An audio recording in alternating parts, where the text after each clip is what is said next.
We appreciate you coming back to the Coin Series channel. The Federal Reserve Bank of New York stated that banks' cash balances might be more constricted than previously anticipated, which could have policy ramifications. In November 2022, I published an article citing the Gold Telegraph in which I warned of an imminent liquidity crisis. Nothing here is fictional.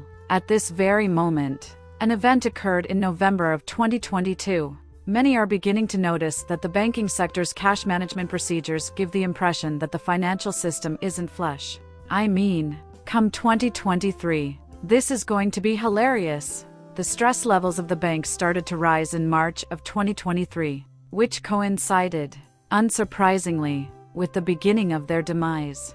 For reasons that should come as no surprise, central bankers have transferred the responsibility. There's more to it than that. They always seem to find someone to point the finger at. In 2008, a number of central bankers began to lay blame at each other's feet for the financial crisis. I get what you mean. Never took responsibility for their actions or acknowledged wrongdoing. Kindly remember this. The impact on bank liquidity of the 25 basis point interest rate hike by the Federal Reserve is now becoming apparent. The situation is far from over, and a much larger storm is on the way. Looking forward to March of 2023, a few months earlier, I got the top item from Gold Telegraph. The New York Federal Reserve's cash reserves may be smaller than expected, according to Reuters.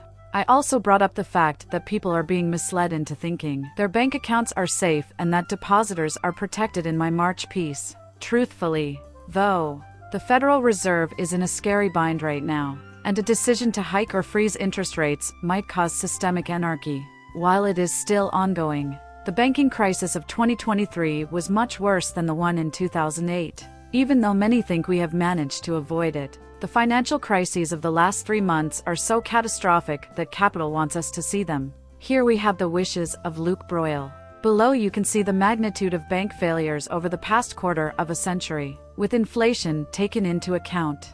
Since he is a big one, Maxi, it should come as no surprise that he foretold negative things like inflation, instability, and the imminent rise of Bitcoin. Well, at least we still have 2008. At the time, the largest bank to fail was Washington Mutual Bank, with a $307 billion debt. Included in this sum are $209 billion, ranking 100 millionth was Signature Bank. The Republic Bank has a balance of $229 billion. Give some thought to the ridiculousness of dividing $500 million among 3 individuals.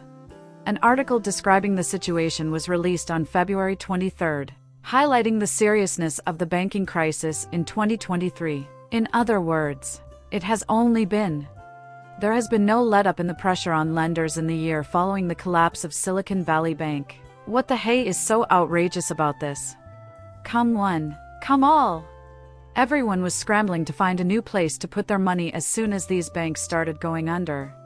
Would it be helpful if I reviewed the key happenings in the cryptocurrency industry back then? Just when everyone thought that was it, Bitcoin retreated, held its value at 20,000, and then continued to rise. The banking system is in a state of collapse. The Bitcoin market will also crash. Well, would you believe it? The downfall of cryptos is imminent. Keeping this narrative going was crucial for the Bitcoin industry. Will this banking crisis, though, end in failure? And that's it? No. This is still a very serious matter. This is a complete list of all deposits held by commercial banks. This summary is prepared annually by us. When it comes to the change in percentage, here we have 2007 to use as a benchmark. Assume I'm right. The year is 2008. In this location in 2009. Here we are in 2010. On the other hand, the year is 2020. The number 21 is this. The year is 2022. We are in the year 2023, and the variance is negative by 27.8%. That much money is being deposited into all commercial banks. People are moving their money out of banks and into other institutions. Money market funds have assets valued at around $6 trillion. That is why money market funds are in high demand due to deposits. However, in my opinion, exchange-traded funds are rapidly emerging as a critical component in the expansion of this capital. But if this pattern continues, how will banks fare? What will happen to banks as more and more money flows out of the system and into other places like cryptocurrency, stocks, money, market funds, etc.? More and more. Liquidity is tightening. Concerns about regional bank collapses led to a downgrading at the beginning of February by the relatively new New York Community Bancorp. What does this mean? This happened exclusively on the 29th at New York Community Bank. Yet another one crumbles under the weight of NYCB's 20% after-hours trading drop, which the company attributes to serious flaws in its internal procedures. Finally, if you want to know why New York Community Bank stock dropped 20%, you can get a detailed study of it here. As a result of insufficient oversight and risk assessment, the examination of loans is supposedly linked to the purported defect, which follows the revelation of a major vulnerability and internal controls. When Signature Bank collapsed during the regional banking crisis of 2008, it was NYCB that purchased the bank. This happened shortly after the bank's unexpected $260 million loss in the last quarter of 2023. The stock has not been this cheap since 1997 at its present price. As a result of this problem, NYCB's annual report will be submitted later than expected.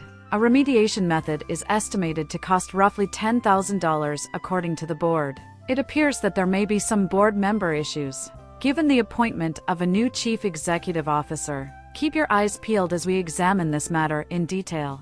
Throughout the year, you should expect to see more and more incidents like this. Everyone is still feeling the weight of the uncertainty and concerns around liquidity, as I indicated earlier. And I want everyone's focus on the most crucial point at the moment, this month. The Federal Reserve will provide a major update about rates. And you know what it is?